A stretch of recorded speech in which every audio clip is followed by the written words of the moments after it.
to meet at his house at 11:30. Oh, from 11:30 to 12:30. At 725 Hauser.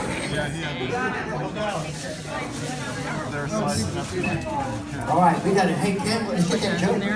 We're gonna have our speakers come in just a second. We got a pre-speaker joke. Oh, Ken. Ken's gonna give a big speech. This should be good. Yeah. Ken.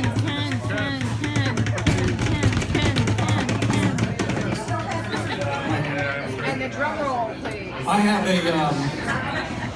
a non-postal joke.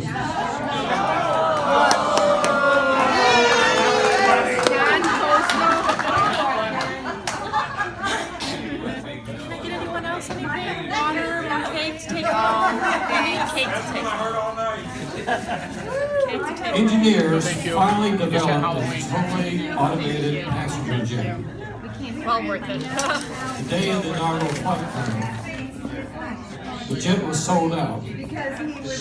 All the passengers were in the jet, strapped in their seats waiting to see what was going to happen. Automatically, the doors shut by themselves. Automatically, the engine started up at idle speed. And automatically, a recording came over the intercom system, which said, "Welcome, ladies and gentlemen, to your first totally automated passenger jet. As you noticed when you boarded, there is no pilots. None are needed.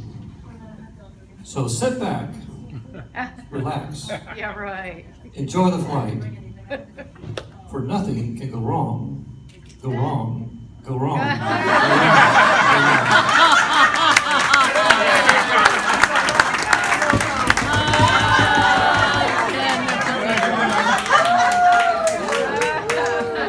This is comedy night at the Apollo Theater. This is great. That's awesome. All right, Jeannie. Who's Jeannie? Jeannie Gaspar. First, number one. Come on, Jeannie. Let's give her a round of applause.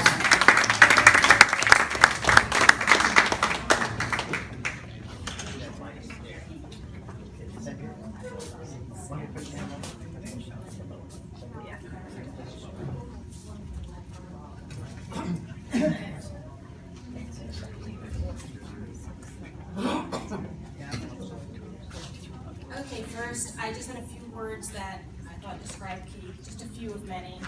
Upbeat and positive. He tells jokes and can remember the jokes and the punchlines. He makes everyone feel welcome. He knows no stranger. He has a strong faith walk. He's an inspiration for Christ. He has a great smile. He's energetic. He's always up for an adventure. He's a teacher. He's thankful. He's a friend. And finally, he's a retired postal worker.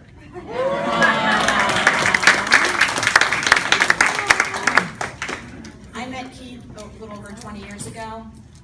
We were at a Suntree United Methodist Church gathering, and we started talking to each other to discover that we had grown up just like 3 miles apart in the same town all our lives. And so we've been friends ever since then. So I just want to thank Keith for being a friend for over these 20 years and for always being there and keeping up with me on my journey in life. And I know your retirement is going to be wonderful and a wonderful new chapter of your life.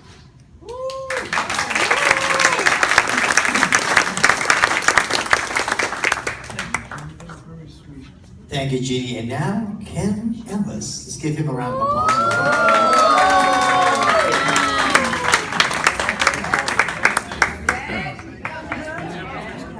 Go Rod, go Rod, go Go wrong, go wrong, go wrong.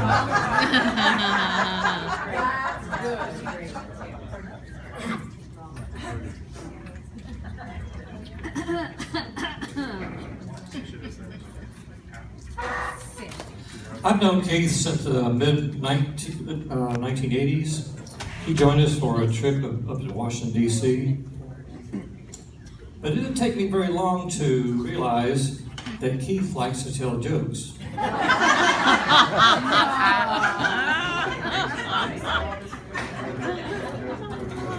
Frankly, some of them were horrible.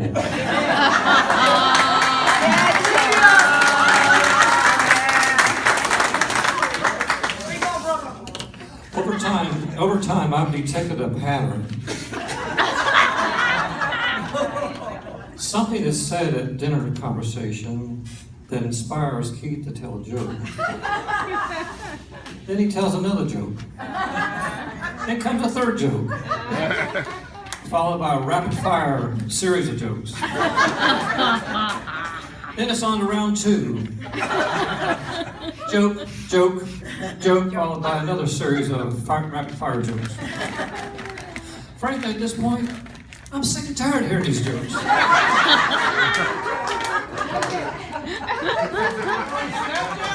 I have reached the dreaded condition called Gossamer joke overload.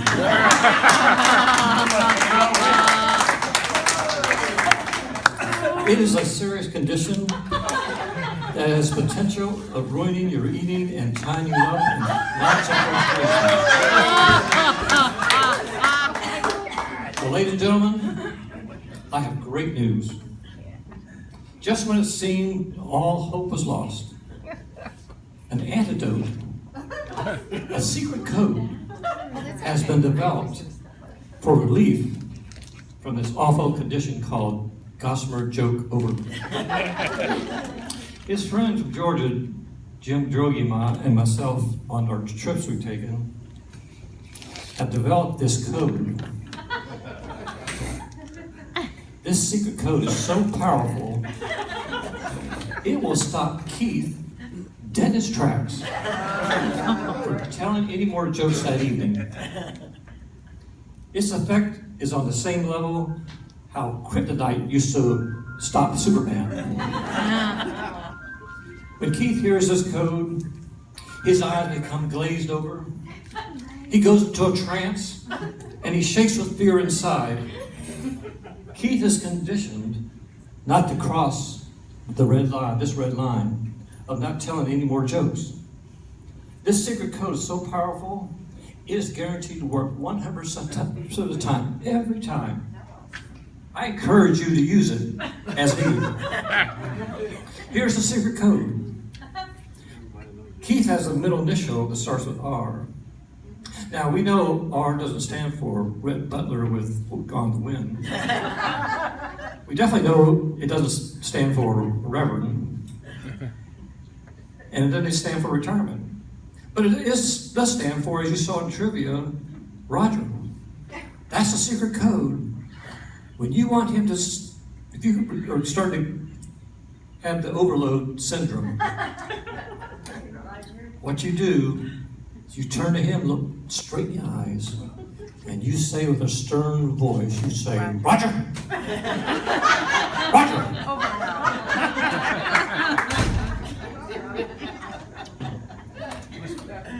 The effect is immediately, and he'll stop telling jokes that evening.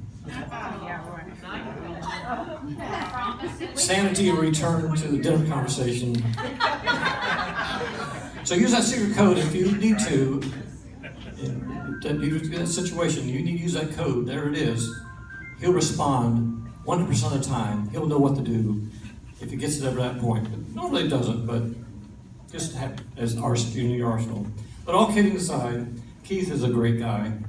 He's fun to be around, a caring person, and will do anything for you. Some things involved with are his weekly Bible study, his guest service responsibilities at Calvary Chapel, and his annual Christmas caroling to the people in the nursing homes. He also becomes Gilligan when I take my boat out.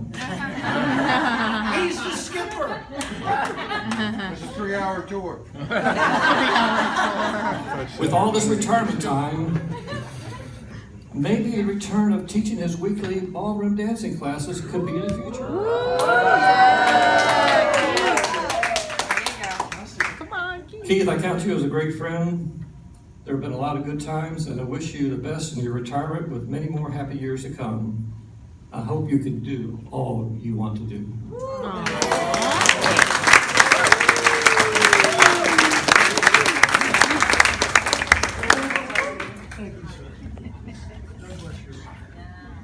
think that Keith, with that ballroom dancing, you could get a lot of guys. A Yeah. lot of guys can go to your class and be out there and be real popular with the girls now. So, you know, you can do Well, it. you know, at the golf course, it's a great place to go dancing, right? What? Why? You get all the swingers there. It's part of the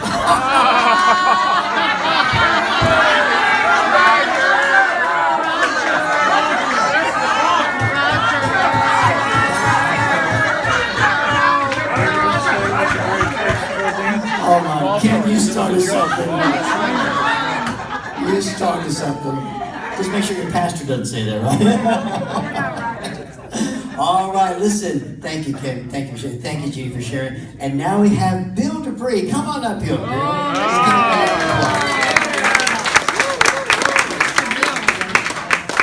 Let's give him a round of applause. Next to retire. Good evening. I've known Keith for about probably 15, 20 years. And putting all kidding aside, something that's always impressed me about Keith is that he's up very early in the morning in God's Word, studying, praying. So to me, Keith is a great example of a praying man. And if you're ever out and he's, and he knows somebody needs prayer, he'll always say, can I pray for you? But he's not one of those types that says, goes home and does it. Right there.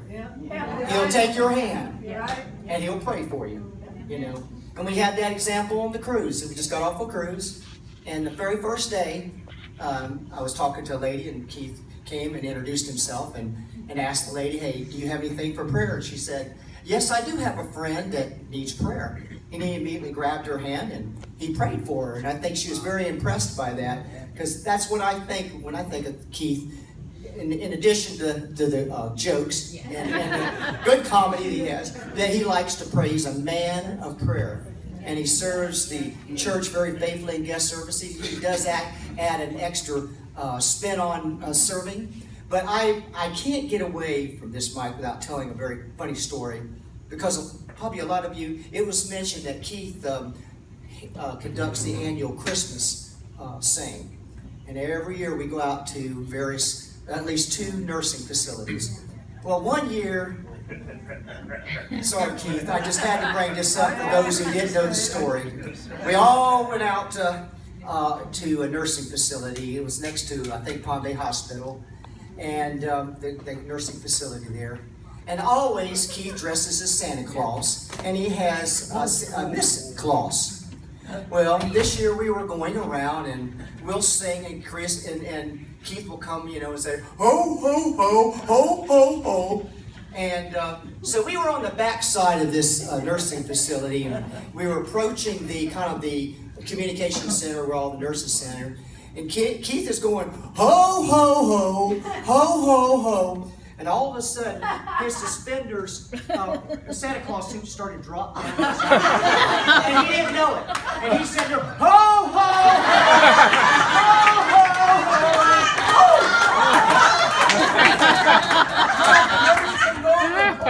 yeah, that's right. The nurse came over, pulled him up. And thank the Lord, he did have shorts over there. Thank the Lord. Thank the Lord. It's a moment every time we go to that nursing facility. We come to that round communication table. The nurses, before we even get there, they start cracking up. Those have been there a while, because they still remember the Santa Claus outfit. So always before we go out in the future, the Miss Claus, she always does a clothes check. She makes sure that those suspenders are pinned, so that this incident doesn't happen again. But Keith, I thought everybody should know this story, because this is the classic Christmas Santa Claus outfit disaster. But Keith in his graciousness, he just went along. He didn't let it bother him. He continued on with his ho, ho, ho, the rest of the sing along. But Keith, you are a true friend, and we appreciate your humor and your faithfulness, and also your sincerity in the faith. That, hello, God. Anyway, we really do enjoy. Thank Keith. I do thank of his faithfulness and his dedication to his Lord. Thank you. Thank you.